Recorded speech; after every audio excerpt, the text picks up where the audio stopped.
Tetsuo the Iron Man really just wallows in body horror like nothing else I've ever seen, or nothing else I had ever seen until just recently. Artists are now responding to what we've done to the environment. And I think a lot of Tetsuo is about that. You know, it's a junk-laden landscape that begins to invade the bodies of the characters in it. Can we look at the Senegal? So we can just scroll through these slowly. Some of these are works by an artist from Benin named Fabrice Montero. And if you ever see Tetsuo, you'll see a lot of similarity in the figures that he's conjuring. And these are on actual trash heaps and scrap yards and wastelands in Senegal where he's transforming the actual debris into this couture. And it's really quite astonishing to me. In addition to everything else that I do, I also copy edit the International Journal Art Papers, which is based in Atlanta. So you're seeing a lot more of this kind of thing, found object, integrated into, a lot of times into couture, into clothing. And then there's Dr. Octopus here. We could skip this video though. And then on a lighter note, I just want you to see Yinka Shonibari in terms of clothing. This guy does amazing stuff with textiles. The books that you see behind him, each one is named for somebody who immigrated to England, where he was born, and is bound in this kind of cloth that a big part of his practice. And as you can see, is influenced by textiles like you might see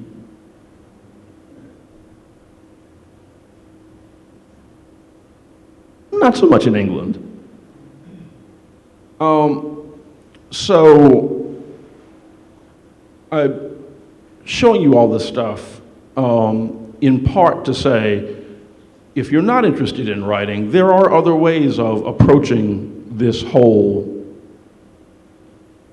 way of addressing the world. And it's not just don't be limited by the opportunities that are not offered to you. Also, don't be limited by medium. Do what you will. And talk about the world as you know it in any way that you can.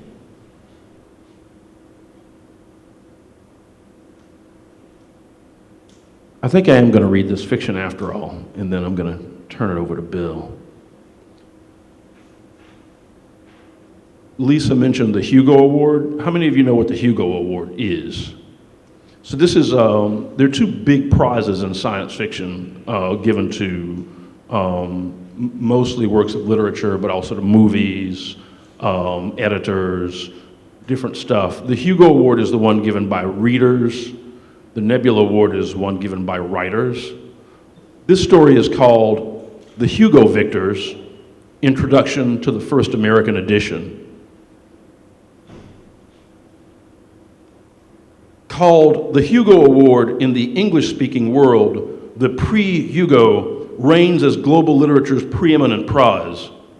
Throughout the larger francophonic world, which is to say, the world, the list of Hugo laureates reads like a who's who for the history of letters. Journalist Gabriel Garcia Marquez, poet Rabindranath Tagore, and of course, United States President Harriet Tubman, whose memoir, A Spy's Life, made her, just in time, the first recipient of the award. Once the Global Center of French became Haiti, and the Académie Française began to bestow the annual Prix Hugo from the body's post-catastrophe home of Port Républicain, questions arose regarding diversity among the honorees. I contend that no more eloquent rebuke of such charges than this volume's table of contents could be found. Consider that this very essay was written on an HP factotum, admittedly an aging model, but beloved and sturdy even today.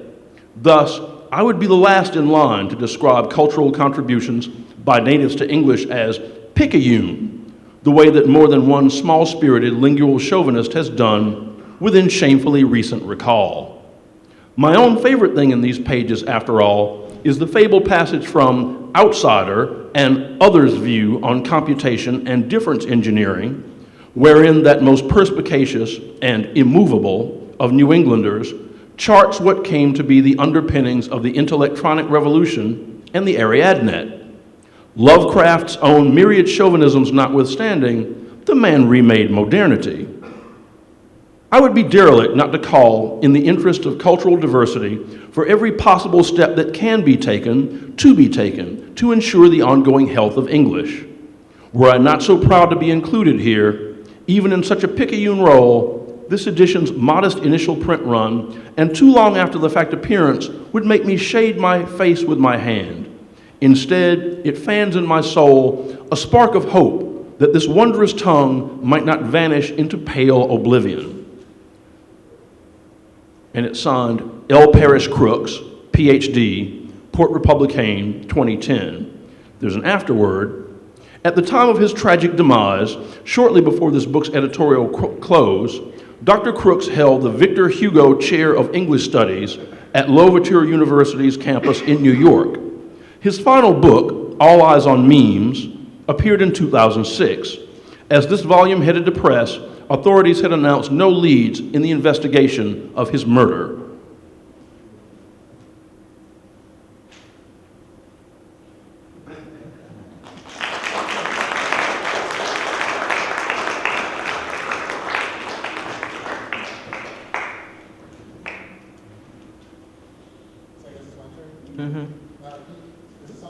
I think you have to turn it on. I have to turn it on? I mean, I'm loud, so I don't know what it needs to do. Okay. Hey, what's up? No? Anything? Ah, there we go. All right, my name is Bill Campbell. I am the founder and publisher of Rosarium Publishing, which is named after my daughter, Rosa. I guess generally I tell people how Rosarium came about. We specialize in science fiction, fantasy, comic books, and a little bit of crime and a little bit of satire, basically from a multicultural perspective. As I said, I guess I'll just tell you my life story because it's just that fascinating. I'm from Pittsburgh. I'm a product of immigration. My father's from Jamaica and my mom's from a small mining town in western Pennsylvania. They met at a business school with two campuses on this planet, one in Kingston and one in Pittsburgh. So that's where, and I grew up in the all-white suburbs of Pittsburgh, Pennsylvania. So oddly enough, I decided to become a writer when I was about 9 years old, and that story actually starts in Los Angeles. My mother at the time was a single mom. She worked as a secretary during the day, went to night school at night, and graduated in 4 years. I still don't know how she did it. And she was working at Westinghouse and went from the secretarial pool to marketing. And by this time I was 9, she was actually in charge of making industrial films for Westinghouse. So it was, please buy our circuit breakers and our nuclear warheads. So my mom was always into giving me new experiences, so she pulled me out of school for 2 weeks and sent me out here so I could see them making movie magic. So I sat there and I watched them make industrial films. I went to the Brown Derby and saw like all these stars at the time. And I was up in Hollywood Hills for a little get-together, and I came away with all that Hollywood magic, not wanting to be an actor or a director. I wanted to be a writer. And I still can't quite figure that out. even though where I grew up, in the all-white suburbs of Pittsburgh, Pennsylvania, I call it the land of can't. Everybody spent a lot of time telling me all the things I can't do. I couldn't live where I lived. I couldn't live in the house that I lived. I couldn't go to the Catholic school I went to. I couldn't be getting A's in school. And one of the other things they said is I couldn't be a writer because black folks can't write books. So, for those of you who know me, I have this fuck you gene that's pretty large. And, so at 9, I decided to be a writer. So that's pretty much, I've never really steered away from that. I came at it through comic books, but I really just wanted to be a novelist from the time I was 9 years old. And in college, as many things college males find, I was inspired by a woman to start reading and writing science fiction. I was a bit of a misfit and a little strange, and this one sister I know, she's just like, man, you really need to write science fiction. And she's like, you need to read Samuel R. Delany and you need to read Octavia Butler. Because, growing up, I didn't know that black folks wrote science fiction. So when I read Delany, because Delany was first, my mind was just blown. Because this guy is so much smarter than I will ever be. I always talk about, you could listen to Jimi Hendrix and you can decide to go back in time to when you were 5 years old, pick up a guitar and say, I'm gonna play like Jimi Hendrix, and you will still fail. and that was Delany for me. I was like, I could go back in time and go, and my life goal could be to be smarter as talented as Samuel R. Delany, and I will fail every time. So that, in an odd way, really inspired me to become a science fiction writer. So from my early 20s on, I dedicated myself to writing science fiction. And I got lucky when I first got out of college. I had a few things placed in little fanzines. And then after that, nobody was interested in the damn thing I wrote. So when I was 28, I wrote a novel called Sunshine Patriots, which, yet again, nobody was interested in. So that was a gut check time, one of many gut check times. And I just put the book down and went on with my life. And then around 2003, people were like, oh, you should just self-publish the book. And I was just like, yeah, I guess might as well. I have nothing better to do, because I was thinking, if this were my child, it would be entering kindergarten. So I was like, yeah, sure, why not? Well, one of the many things that Sunshine Patriots is an anti-war novel. And this was 2004 when everybody still had their flags waving and everybody was like, America, fuck yeah. And I'm traveling the country with an anti-war novel, which is about the dumbest thing you could possibly do, which is also one of the things I'm known for. It's like, what's the dumbest thing you can do? Bill will do it. So, you're in Birmingham, Birmingham, Alabama, and, this guy with a, little USA flag, lapel pins. It's like, what's your book about, boy? And I'm like, nothing. I don't even know why I'm sitting here. Is that my picture? No, I don't, that was like 2 months of that. And so I turned around and just made fun of it, and I wrote my booty novel, which was about this science fiction writer who wrote this anti-war novel that was a complete failure, and he comes back home, and everybody's trying to tell him to write about sex, and he refuses, but he's single for the first time, so he's writing a blog all about dating. So while he's refusing to write a booty novel, he writes a booty novel, and with that came the New York agent. So I got this fancy smancy New York agent, and finally, I was like, yes, I've done it. And as you guys can figure out, I hadn't. So I was sitting there forever waiting for my agent to sell my novel. In the meantime, my agent was in Washington Post Book World. They're writing about my agent in the premier, at the time, one of the premier formats for literature. And I'm like, why is my agent in here and he can't sell my book? And one day when we were talking, he let slip that I wasn't ghetto enough.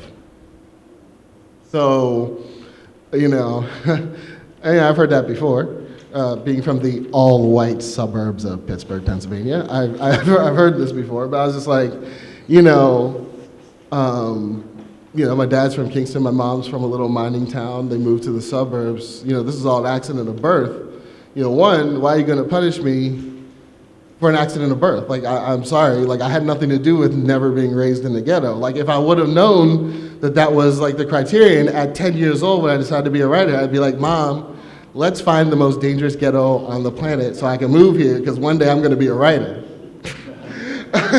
And then the other thing that really upset me about it was, like, white writers don't have to go through this, right? Like, they're not, nobody's going to go like, ooh, Chip, we really like your book, but you're not Appalachian enough. Or, you know, it's like, I really need that 80s Valley Girl feel. I'm not getting that from you. I don't feel that you're an authentic white. You know?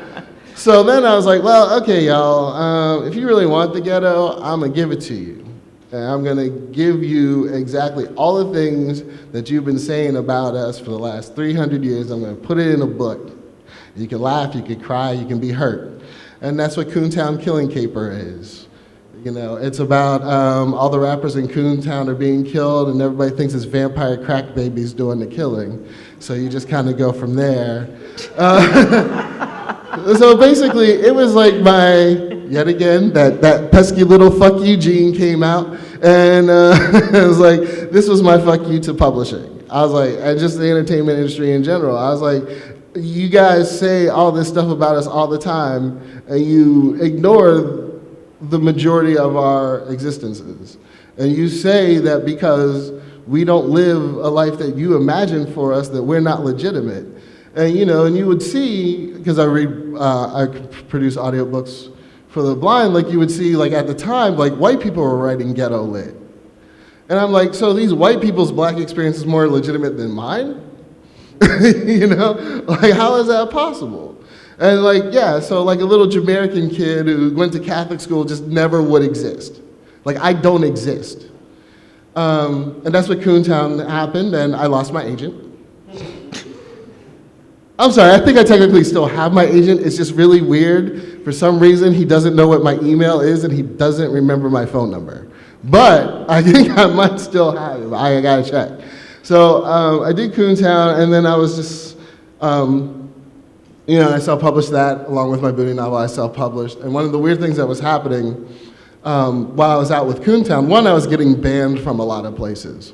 So there were there was literally no, I live in DC, and there was no bookstore that would carry my book, no bookstore that would allow me to do a signing or anything. Like we had the book launch in a pizza, in a pizza, joint. And like I would be banned from conventions. There was one convention that literally blacklisted me while I was there. So so from Friday on till Saturday, nobody talked to me. I just kind of sat there like, hey, how's it going? And nobody would talk to me.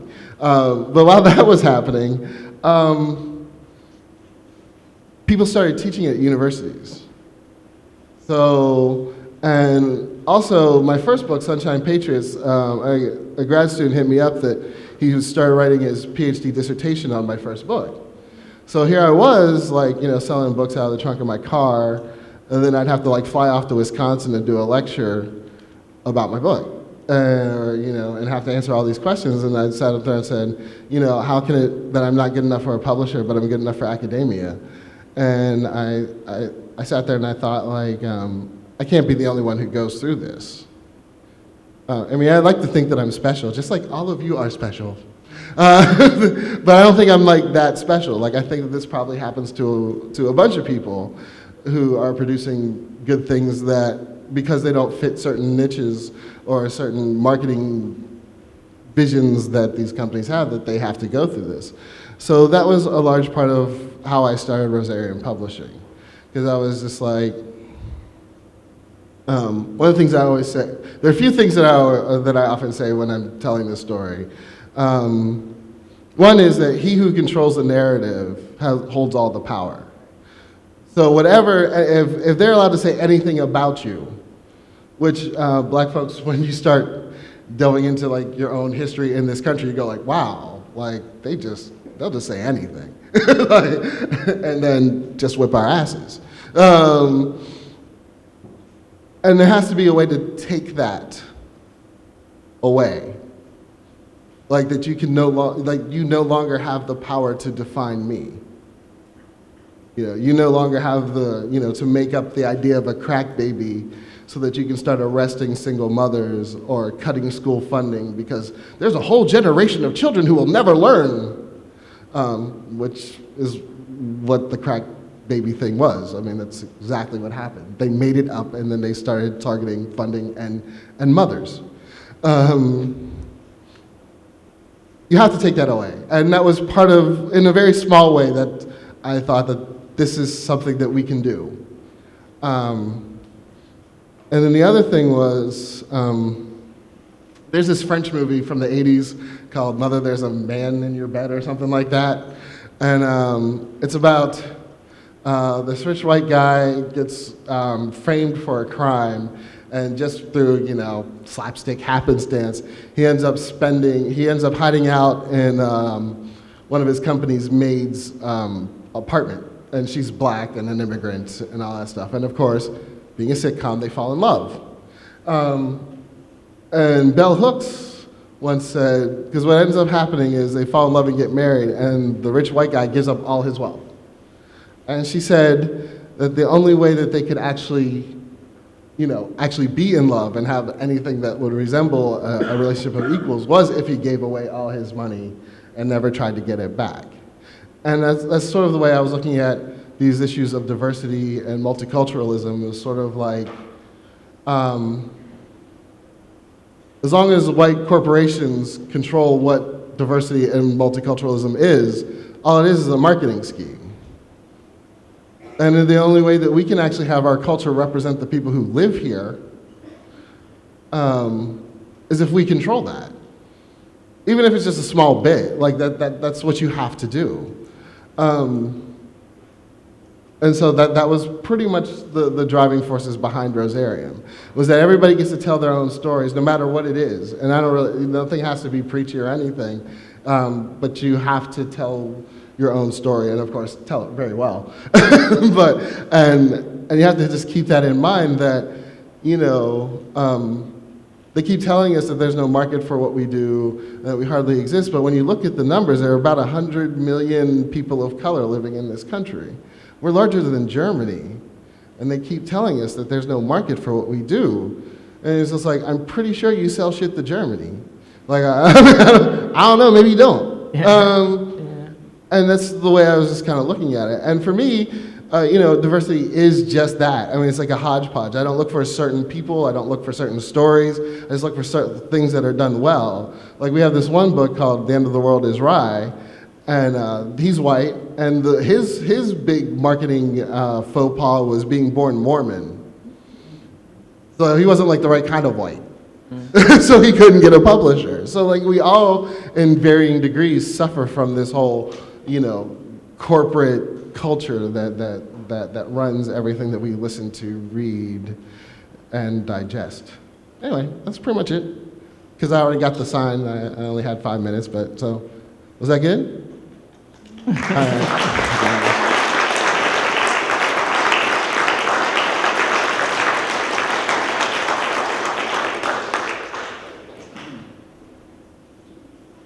Thank you, everybody, for coming to speak. And now we'd like to open up the floor for questions. So I've got the mic, but I'll just come to you, and you can ask questions and speak with the panel.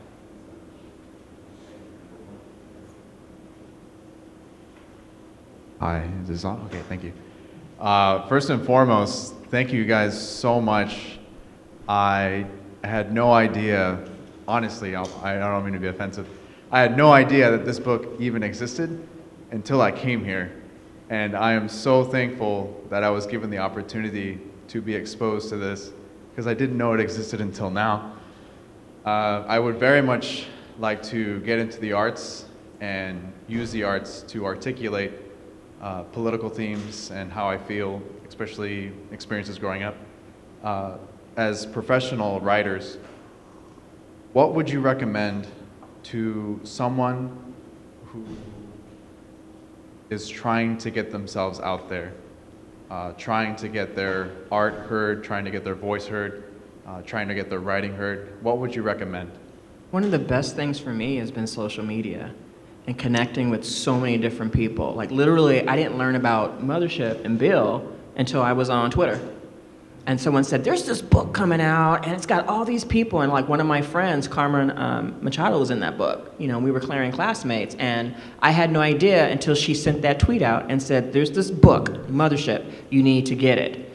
I had no idea. So one of the ways is kind of creating your own brand on Twitter. Like I admit, I'm a Twitter junkie. I'm a Twitter fiend. And I'm constantly following really smart people. And a lot of the writing assignments I've gotten and opportunities has been through social media.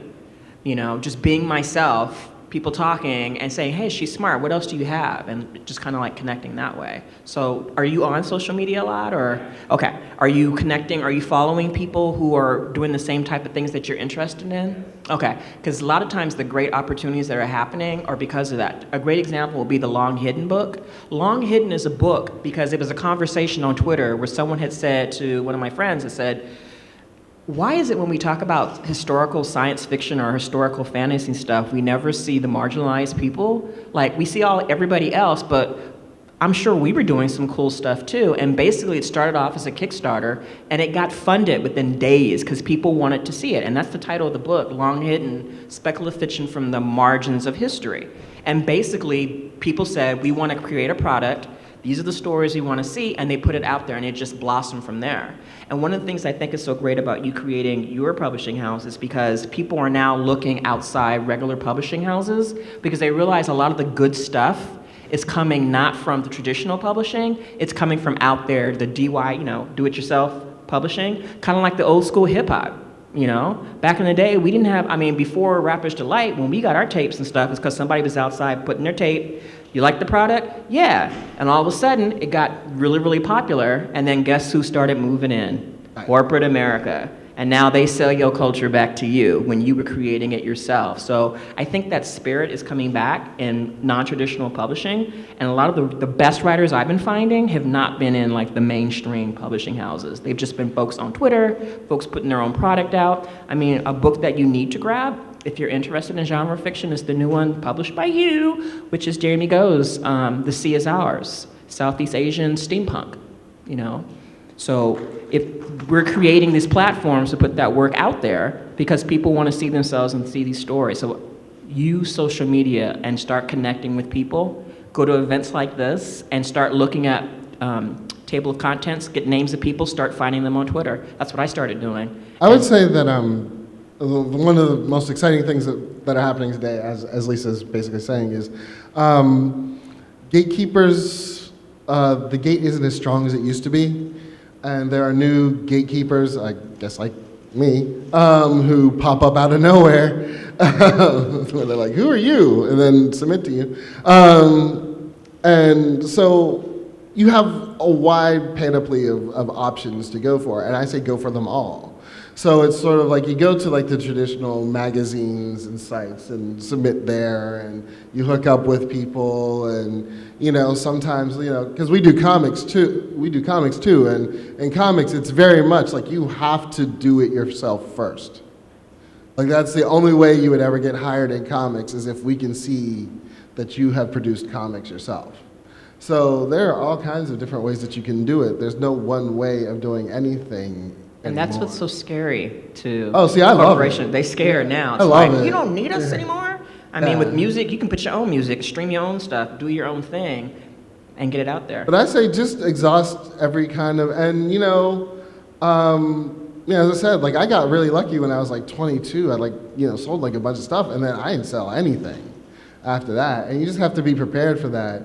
About 20 years ago, I saw Octavia Butler in Atlanta, and she said that, in writing, success doesn't come to the most talented, it comes to the most persistent. And like now that I'm 45, like I see that.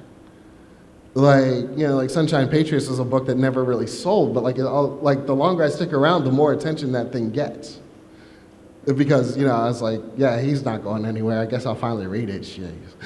You know? So, and that's like something that you have to keep in mind, because, you're going to fail. I mean, that's just a part of it. You just kind of have to just keep your nose to it and just keep going. A good rule of thumb is if you want people to be interested in your work, you have to show that you're interested in their work. And I'm not talking about just like log rolling. There's a broadcaster in Atlanta now who used to be with national NPR. Now she produces a show it's local to Atlanta. This is Celeste Headley. And I listen to that show 5 days a week, and I interact with it through Twitter, over the phone. And at one point, I live tweeted a letter to President, like right after Obama had his new Twitter account. I wrote like a long open letter over Twitter saying, you should be drafting police. Nobody who wants to be a policeman should ever be allowed to become a policeman. We should have a police draft. And Celeste Headley read this and said, hey, would you like to turn this into a commentary for the radio? And I said, you bet your ass I would. So I went to, public broadcasting and recorded it, and they built a whole show around it. So, it's what Bill says. The gatekeepers have changed, the bars are lower. I interact a lot with the NPR people. Nicola Griffith she's my editor, but she's also a novelist, friend, and she's more or less wheelchair bound these days. And she has a real problem with the widespread use of the word lame to mean shitty, because she's lame. She's also a lesbian, so her rant is called "Lame is So Gay." One of Brooke Gladstone on the media called something stunningly lame. I just sent her a very polite tweet and said, your use of this phrase compels me to point you toward this essay. And then I forgot about it, and like 5 days later, I got a tweet from her that said, I'll never use it again. So, these people will interact with you directly. So just, show some interest in what they're saying, in what they're doing, and you'd be surprised at what can come back.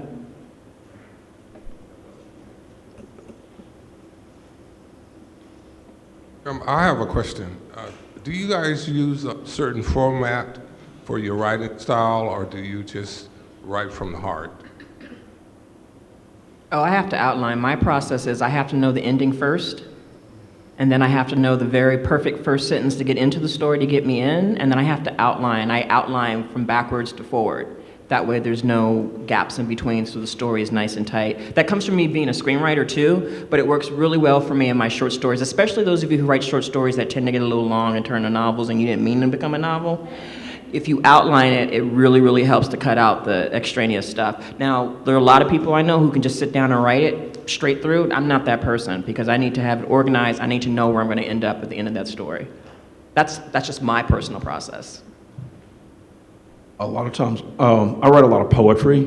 A lot of times things start for me with some sort of wordplay. I'll hear something and I'll realize what I've heard is not at all what somebody said, or some little weird, like in the thing that I read, the writer who, I don't know if you figured out who's writing that introduction, L. Parrish Crooks, you know who that is? It's Tupac Shakur.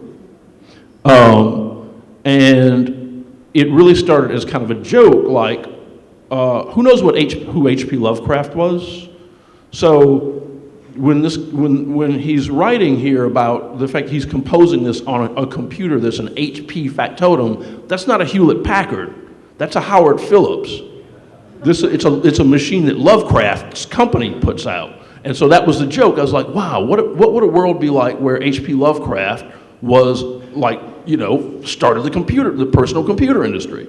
So that's where that whole thing came from. And then it evolved into a whole kind of, Afrofuturist utopia where, so maybe English is like a language that's going extinct. French is the dominant language globally, and Paris is not around anymore. So, and this is not, it's not that much of a stretch. Like the linguistic center of Portuguese now is Brazil, not Portugal. Right. So it's not impossible for these things to migrate. I'm the worst. I think about a novel for years, and then when I think that I finally have it down, I'll write it. And I have 3 novels, and it took me an average of 6 weeks each, because that's what I did. I just like carved out the time, and then just sat and wrote them almost straight through. So I'm not a very disciplined writer at all, and I wouldn't suggest ever following my path in any way, shape, or form. Okay. We're running a little short on time, so what we want to do now is just socialize. You can just get up and talk to the authors. You can have a snack. Well, thank you, everybody. Thank you for coming. Thank y'all for coming, yeah.